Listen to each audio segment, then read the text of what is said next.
É,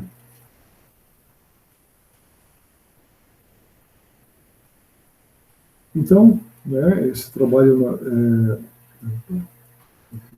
vou falar para o final.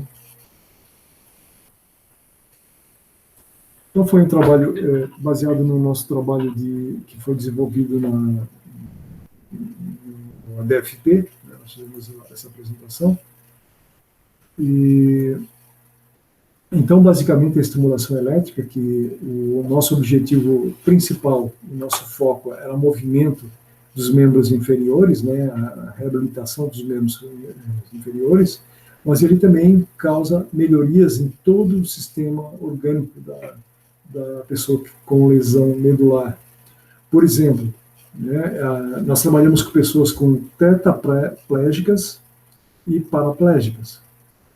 Quase sempre, né, ou pelo menos as pessoas que nós trabalhamos com, que eram tetraplégicas, eles tinham uma boa facilidade de movimentar os membros superiores. Então, não eram pessoas com sérias lesões, né? Mas, normalmente, os membros inferiores eram completamente imóveis. Eles não conseguiam movimentar as pernas.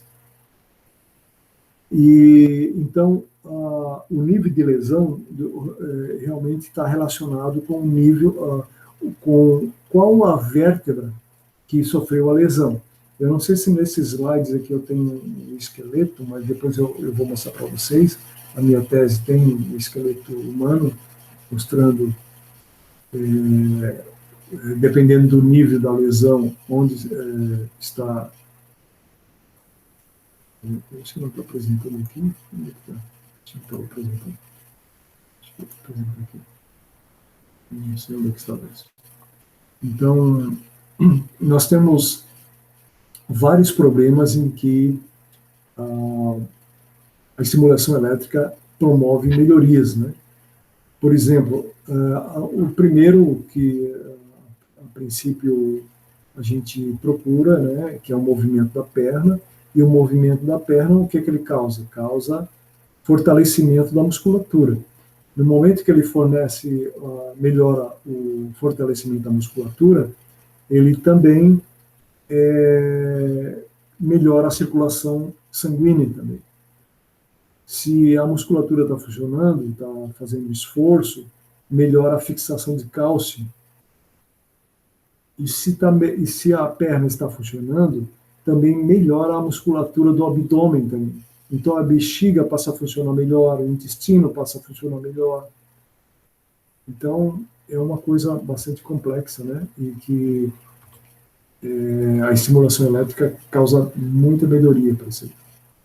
Então nós trabalhamos com o músculo quadríceps e o isquiotibiais. O quadríceps é a musculatura da frente da perna, né? Eu acho que vai aparecer ali em seguida. E os isquiotibiais, ele é a musculatura da parte de trás da perna, que também funciona em equilíbrio, né, em combinado com os quadríceps para fazer os movimentos de uma pessoa normal, né? A gente emprega todos esses conjuntos musculares. Aqui nós temos o diagrama em bloco do nosso sistema que foi desenvolvido. Então, nós temos aqui a perna do voluntário, e os eletrodos, que só está aparecendo o eletrodo de cima, mas tem eletrodo aqui embaixo também. Nós vamos ter um sistema que informa ao controle, né, de simulação qual a posição do joelho, porque a gente quer levar o joelho a uma determinada posição, então a gente precisa de um recurso, no caso, um eletrogoniômetro, para nos dizer aonde está a posição do joelho. Então, nós temos conversores, ADC, então usamos o Raspberry para fazer usando como sistema operacional, para fazer o controle aqui, o controle de estabilidade, né, do movimento das pernas. E temos o estimulador propriamente, que tem uma parte de geração de sinais, né, que utiliza o Atmega 328, e uma parte de estágio de potência, que utiliza alguns circuitos, alguns transistores chaveadores, e transformadores também. E temos também uma interface gráfica que permite fazer as configurações dos parâmetros específicos daquele paciente, daquele voluntário. Então, nós usamos aqui o Raspberry. Aqui está a cadeira onde sentavam os voluntários. Então, nós adaptamos aqui um cinto de rapel para deixar eles bem firmes, né? Porque se eles não têm controle da perna, eles vão ter problema também para manter ereto aqui o tronco. Então, nós temos que tomar cuidado com isso. Né? Aqui está exatamente onde nós colocávamos os eletrodos, né? A gente procurava colocar os eletrodos mais ou menos nessas posições aqui. É difícil de localizar precisamente esse músculo, né? Mas também a gente não estava querendo exatamente esse músculo, a gente estava querendo os quadríceps, que são 4 músculos que aparecem aqui, ó. Aqui está o vasto medialis, o vasto lateralis e o reto femoris, né? Mas ainda tem uma musculatura embaixo ainda. São 4. Então, esses eletrodos aqui, 5×10, né? São os eletrodos que injetam as correntes elétricas. Então, ele circula uma corrente elétrica entre os eletrodos aqui. Essa corrente elétrica, ela não é contínua, ela é pulsada, como a gente já vai mostrar para vocês. Aqui é a perna de um paraplégico, né? Aqui é a minha perna, né? Ela não é muito musculosa, mas pode comparar com a perna de um paraplégico, né? Esse aqui foi um voluntário que sofreu um acidente de motocicleta e ele lesionou a medula dele, ele não tem movimento das pernas. Aqui a parte de trás das pernas, né? Aqui a foto da minha perna também, que nós tiramos aqui. Então aqui nós tentávamos colocar os eletrodos nessa posição para controlar aqui os isquiotibiais, que é essa musculatura, esse grupo muscular aqui da perna. E aqui está aqui essa caixa feiosa aqui é o nosso estimulador, nós colocamos dentro dessa caixa aqui, tem um display aqui também de uma tela de LCD. Aqui está colocado o goniômetro, né? O goniômetro é basicamente um potenciômetro que informa ao circuito qual o ângulo da perna. Nesse caso aqui, quando o voluntário está nessa posição, a gente zera o goniômetro, ou seja, aquela é a posição 0, né? Então, por exemplo, foi muito comum a gente levar o joelho a 30 graus. Então, esse aqui é o 0, ele era levado a um ângulo de 30 graus. Essa é a meta, muitas da meta, mas nós levamos outros ângulos também para testar, né? Mas essa é a nossa meta.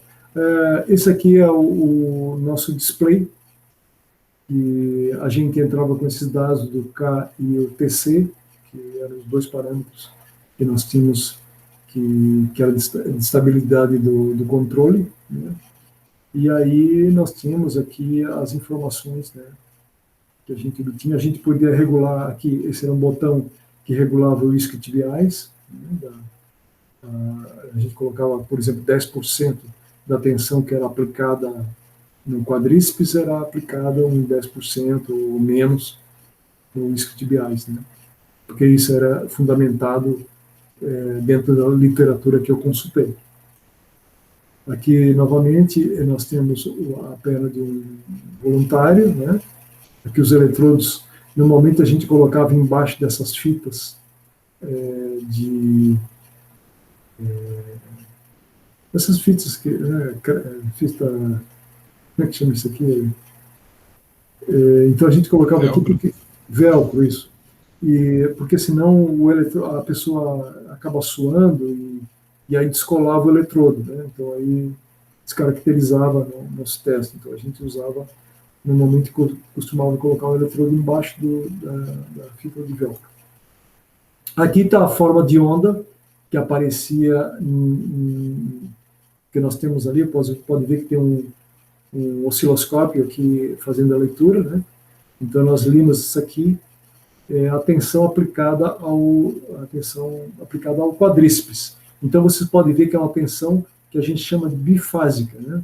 Tem positivo e negativo. Então, ele dá um trem de pulso e descansa, dá outro trem de pulso e descansa.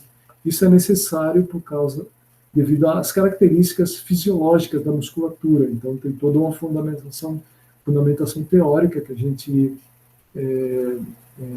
criou, né? Consultou para justamente criar a forma de onda nesse formato. Observe que a tensão de pico a pico, uma tensão nesse caso aqui específico, foi de 114,8 volts. Aqui aparece a tensão maior, aqui a tensão aplicada ao quadríceps, e a tensão menor, né, que não ficou bem sincronizada. Isso aí é um dos problemas do nosso simulador, que ele, bem que talvez não fosse exatamente necessário, mas sincronizado, mas ele aqui é uma percentual, né, de 7,55 volts, era aplicado na musculatura de trás da perna, né, no isquiotibiais. E aqui, 117 era do quadríceps, então era uma tensão bem maior, né, uma tensão pico a pico sempre, né, a gente estava medindo aqui. Essa aqui é a forma de onda. Então, aquela forma de onda que vocês têm aqui, ó, esses pulsos e depois esse descanso, é exatamente isso aqui, ó. Então, nós temos pulsos positivos, pulsos negativos, né, um trem de pulso, e depois um descanso. Então, vocês podem ver que o período todo, ele começa aqui e vai até aqui, né, depois ele repete. Então, nós temos tudo, o que a gente chama de burst, né? Burst é essa rajada de pulsos aqui, né? Que é enviada regularmente, né, para os eletrodos. Olhando de longe, ó, olhando assim visto mais de longe, né, assim, a musculatura, assim, ele receberia uma sequência de pulsos, né, de forma mais ou menos constante, ó. Mas cada conjunto desse teste aqui, desse conjunto ali que aparece, é esse burst aqui, ó. Esse grupo de pulsos, né? Então tem um grupo aqui, depois tem um descanso, mais um grupo, e assim por diante, e se mantém durante um período, né, enquanto a gente quer manter a posição da perna. Esses pulsos, eles são aplicados, né, com parâmetros, porque a gente eu não coloquei aqui o gráfico de teste, mas a gente captura inicialmente os parâmetros da perna para depois fazer o controle. Esse aqui é um gráfico de controle. Eu até melhorei já meus gráficos, eles também bem melhores do que esse aqui. Mas basicamente, ó, esse aqui é um gráfico do ângulo do joelho, né? Então aqui a perna está sem estimulação elétrica, aí a perna começa a esticar, né, atinge o máximo, pode dar alguma oscilação e depois ele se mantém aproximadamente com aquele ângulo, que nesse caso era 30 graus. Aqui está mostrando a tensão que está sendo aplicada ao quadríceps. Então existe sempre uma compensação, a tensão vai aumentando sempre para manter a perna na mesma posição. Inclusive isso aqui é um ponto que eu não fiz a comparação com outro método, por isso que eu não pude dizer que isso aqui é a indicação de fadiga.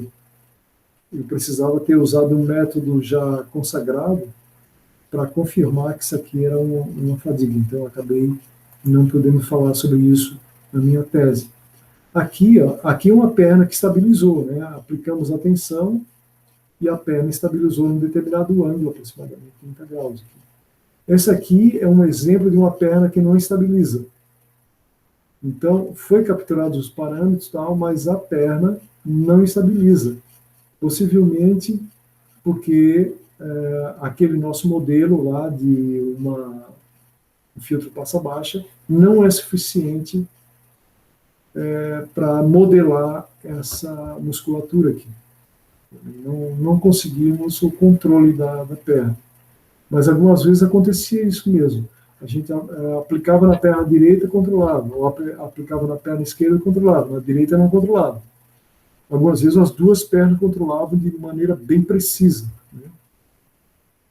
Então, são tudo questões, né, que precisam ser ainda investigadas, né, para descobrir o que pode ser melhorado.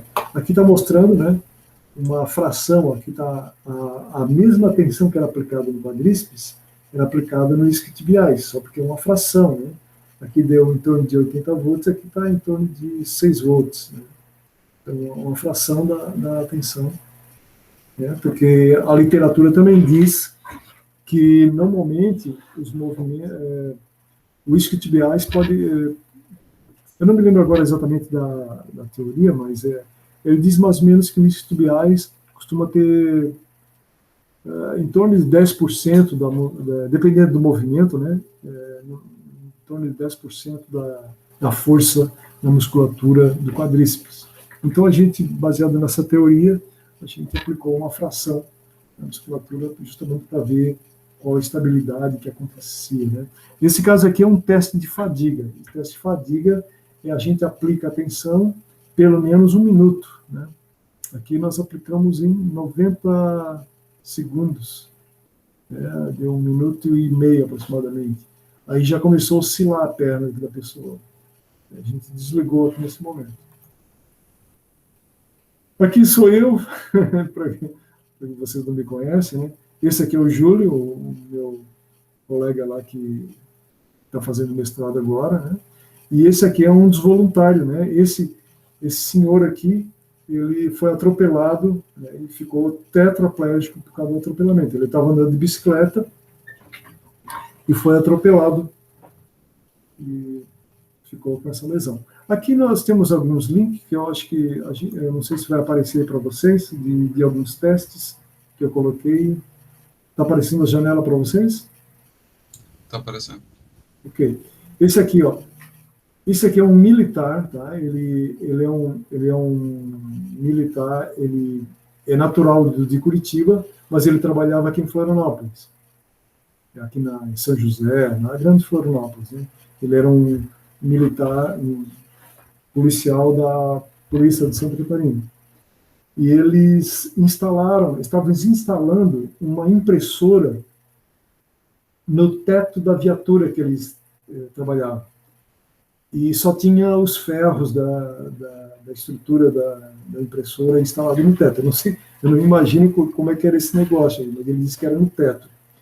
E o colega dele, que ele estava como carona, né, estava no trabalho, né, uma viatura lá da Polícia Militar, e o colega dele bateu o carro, sei lá, não sei aonde que ele bateu, e ele estava, não sei se cochilando, sei lá, ou estava distraído, e aí o cabelo dele enroscou nessa estrutura que estava sendo instalada no teto, e ele quebrou o pescoço.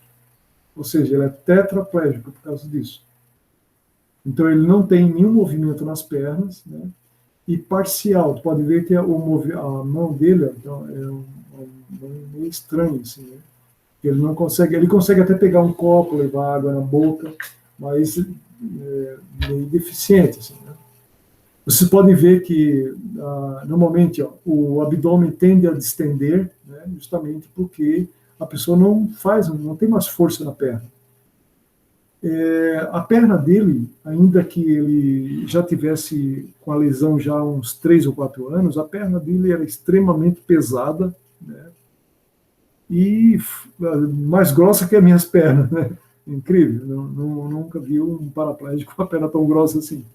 Eu não sei se aquilo ali é gordura, mas não parece ser, eu acho que é porque ele tinha muita musculatura mesmo, esse cara aqui. Então, aqui nós temos um procedimento que é o seguinte: aqui é o nosso estimulador, tá? Depois eu posso até mostrar para vocês aqui, de repente, na câmera, não sei, eu estou com ele aqui em casa.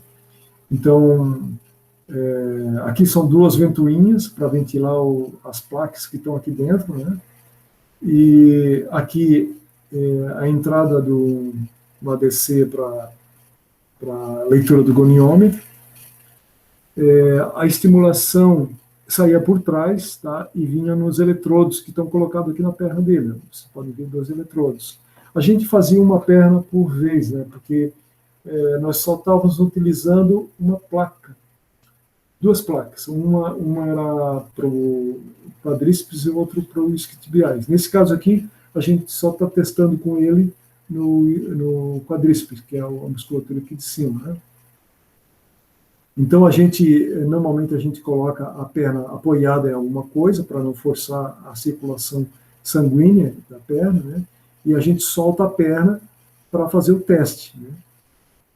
Então, a gente faz alguns tipos de preparo ali, médio. Então, ó, ali já movimentou a perna, ali, foi meio rápido ali. Ó, aplicou, ele movimenta a perna, né? Deixa eu ver outro aqui. Esse outro aqui, vamos ver como é que é esse outro aqui.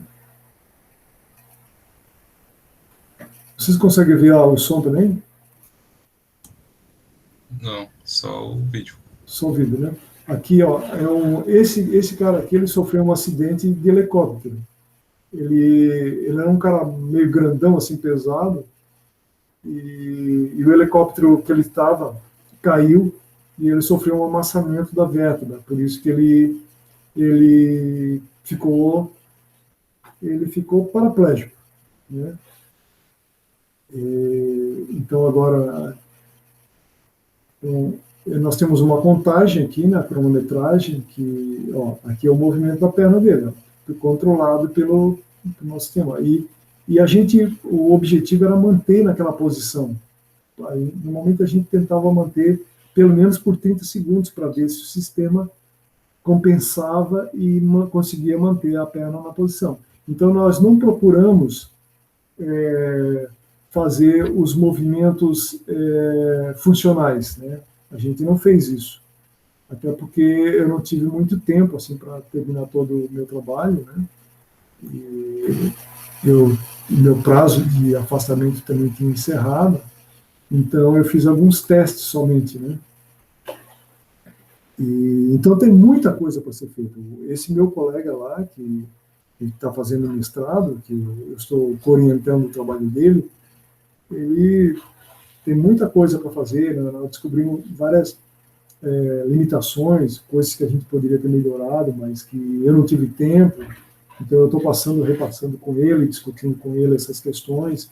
Então é isso também que eu pretendo fazer com vocês, né? Para que a gente possa cada vez mais melhorando esse trabalho e né, descobrindo onde é que estão as falhas, né, e de repente, quem sabe no futuro ali, a gente não possa criar uma órtese, né, controlando toda a musculatura, ou então fazendo uma coisa mais simples, que pode ser simplesmente um estimulador muscular para a atividade terapêutica mesmo, porque a movimentação da perna, nesse caso, a perna é movimentada como a própria musculatura. Então, não é um movimento, vamos dizer, que o cérebro da pessoa está movimentando, mas artificialmente a musculatura está fazendo o mesmo movimento que estaria caso ele não tivesse a lesão cerebral, né? Característica um pouco diferente, mas é isso que está acontecendo. Então, quando ele faz isso, melhora a circulação da perna, né? Pode melhorar a fixação de cálcio, né? Porque a tendência, se ele não está usando a perna, é de ter uma osteoporose ali, né? Melhora o funcionamento do intestino, porque a musculatura começa a ser ativada novamente, funcionamento da bexiga. Todas essas pessoas aí, pessoal, eles não fazem xixi como a gente faz. Todos eles, para fazer xixi, eles são obrigados a usar uma sonda para esvaziar a bexiga, né? Então é um negócio sério, assim, a gente não faz ideia da dificuldade que essas pessoas passam, né? Que não é simplesmente, eles não simplesmente perderam o movimento das pernas, eles perderam muito mais do que isso, né? E além de não poder, por exemplo, começa a engordar ou começa a expandir o abdômen, justamente porque está faltando atividade física.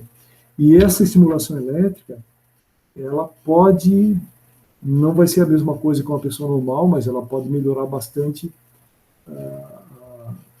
a qualidade de vida dessa pessoa, no caso, né? Então é por isso que eu quero melhorar esse equipamento, quero apresentar modificações, né? Se alguém quiser fazer um TCC nessa área, a gente pode tentar fazer algumas modificações, algumas melhorias, como no caso esse meu colega está fazendo lá com o mestrado dele, né? Então tem muita coisa a ser feita, tem muita coisa a ser aperfeiçoada nisso aí, né? E é isso que eu quero apresentar para vocês e estimulá-los, né, assim, incentivá-los a de repente fazer alguma pequenina parte aí desse trabalho, melhorar um pouco mais, né? Essa é a intenção da nossa disciplina, tá certo? Professor, no caso, na literatura tem algo que indique, por exemplo, o movimento da perna, né, contração ou extensão, o nível de corrente que tem nos músculos, ou indique como um movimento padrão, assim, em teoria, deveria ser. Sim, tem muita coisa, né? Eu consultei em torno de quase 900 artigos relacionados a isso. Então, eu tenho a bibliografia consultada e tem muita coisa. Por exemplo, tem artigos que mostram como é que é o movimento normal das pernas, né? E experimentos que já foram feitos também relativo a isso. Então, tem muitos experimentos que já foram feitos. Eu fiz um tipo e fizeram outras pessoas fizeram outros tipos. Tanto é que a tese precisa dar uma contribuição inédita, né? E as medições que eu fiz, eu não encontrei em nenhum desses 900 artigos que eu consultei.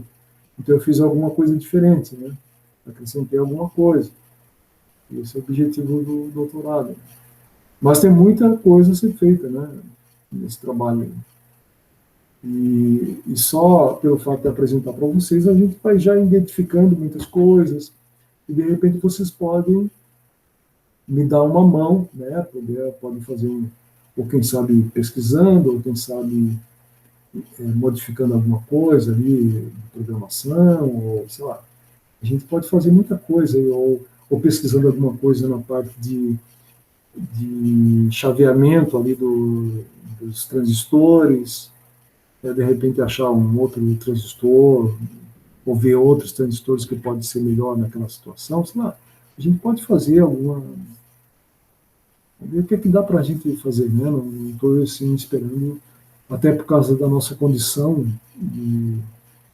que a gente não pode fazer nenhum tipo de experimento, né? Por exemplo, nós poderíamos montar uma matriz de contatos, alguma coisa.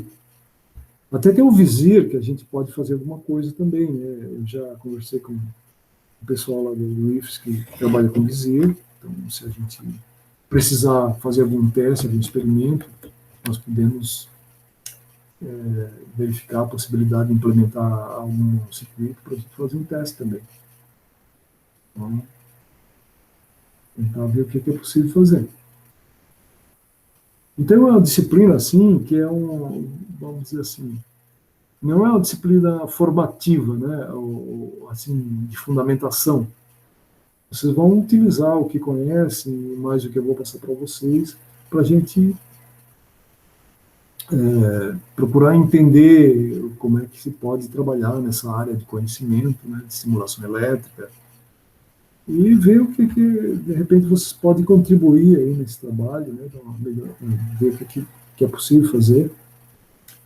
Então, não se preocupem assim com provas, a gente não vai fazer provas, vamos, sei lá, ver o que a gente consegue fazer, tá? Porque eu também eu tenho muito o que fazer, eu só não sei se vocês vão poder fazer, pelas condições que a gente está atualmente, tá certo? Então, mas não se preocupem assim com relação provas, no caso, né? A gente vamos estudar aí, se vocês começarem a ler comigo o meu trabalho e conversar a respeito, né? Então, vai estar muito bom, certo? O teu trabalho, professor, está disponível no site, a matéria?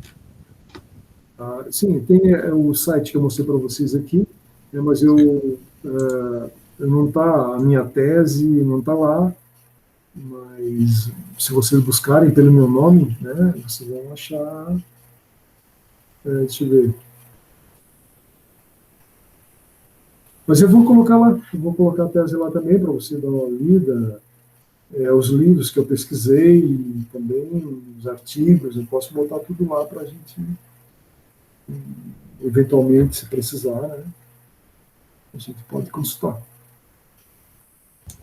Beleza, rapaziada? É isso aí. Então, eu vou começar a apresentar para vocês o que eu fiz. E aí, ao longo desse trabalho, enquanto estou apresentando, a gente pode discutir alguma coisa. Vocês podem, de repente, a gente pode identificar: eu gostaria que vocês lessem alguma coisa sobre isso aqui.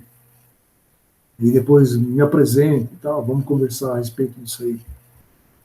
Né? Eu acho que poderia ser uma coisa assim. O que é que vocês acham? Ou, de repente, vocês têm interesse em alguma coisa mais específica, né? Lá, e a gente pode investigar aquela parte aí. Né? Né, a gente recebe o título de doutor, mas não é bem assim, né? A gente nunca para de aprender e nunca tem um domínio absoluto de nada, né? Essa é a realidade. Mas é isso, pessoal. Eu acho que por hoje está bom, né? Vocês têm aquele material lá. Eu gostaria que vocês utilizassem o e-mail da instituição ou recadastrassem algum e-mail lá para a gente fazer um.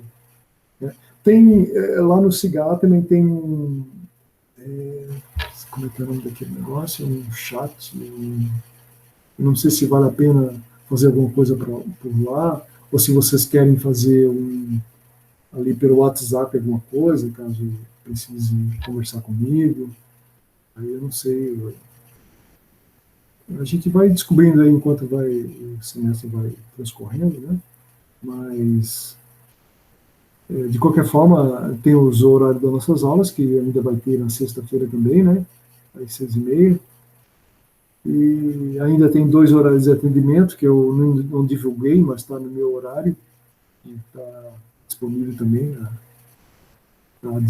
foi divulgado também. Então tem os nossos horários, tem os horários de atendimento, e a gente pode conversar também por WhatsApp, se caso vocês acharem melhor, certo? A gente pode fazer um grupo e a gente discutir alguma coisa. Aí a qualquer momento eu posso responder para vocês. Beleza, rapaziada? Mais alguma Beleza. dúvida? Tudo tranquilo, professor. Por enquanto não tenho nenhuma dúvida particular, assim. Okay. Aí a próxima aula a gente já vai começar, eu vou começar a mostrar para vocês. De repente até eu vou dar uma varrida assim, na minha tese, mostrando para vocês, aí vocês já vão ter a interação, todo o processo que eu desenvolvi, né? E aí, sei lá, se a gente pode ir aprofundando alguma coisa, tendo outras dúvidas, né? Ok? Ok.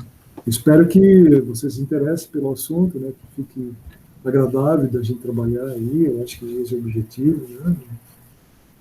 Então é interessante, né? Quem sabe vocês vão ser uns pesquisadores na área de biomédica aí. Então, né? Nunca se sabe.